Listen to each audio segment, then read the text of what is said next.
आज आपण एक अद्भुत आणि आनंद देणारी अशी गोष्ट पाहूयात. राम रावण युद्धामध्ये जे काही राक्षसांनी वानर मृत पावले, त्याच्यामध्ये राक्षसांना मोक्ष मिळाला, मुक्ती मिळाली आणि वानरांची शरीरं मात्र युद्धभूमीत पडून राहिली. असं कसं झालं? कारण हे जे राक्षस आहेत त्यांनी मरताना भगवंतांचं दर्शन घेतलं. त्यांचे डोळे भगवंतांच्या दिशेनं होते ना, पण वानरांची मात्र पाठ होती. त्यांना मागे भगवंत दिसत नव्हते, पुढे रावण दिसत होता. याच्यातून एक चांगला धडा आपल्याला शिकण्यासारखा आहे की जीवनामध्ये डोळ्यासमोर सतत भगवंतांचं दर्शन होईल अशी काहीतरी व्यवस्था आपल्याला केली पाहिजे. आता या गोष्टीवर श्रद्धायुक्त अंतःकरणाचे जे लोक आहेत त्यांचा विश्वास असतो, पण जे चिकित्सक असतात त्यांचा त्यांच्या बुद्धीवर विश्वास असतो. ते म्हणतात आम्हाला हे काही पटत नाही. पण आपल्या बुद्धीला सगळ्याच गोष्टी कळतील असं नाही.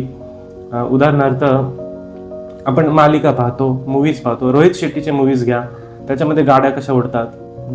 तर आपण असं म्हणत नाही अरे हे फिजिक्सच्या लॉजच्या विरुद्ध आहे, अनसायंटिफिक आहे, तर मला बसायचं नाही थिएटरमध्ये, मी चाललो बाहेर, असं म्हणत नाही. आपण त्याच्यामध्ये आनंद घेतो. तसं जे चिकित्सक वृत्तीचे आहेत त्यांनी या कथांमध्ये आनंद घ्यायला शिकलं पाहिजे.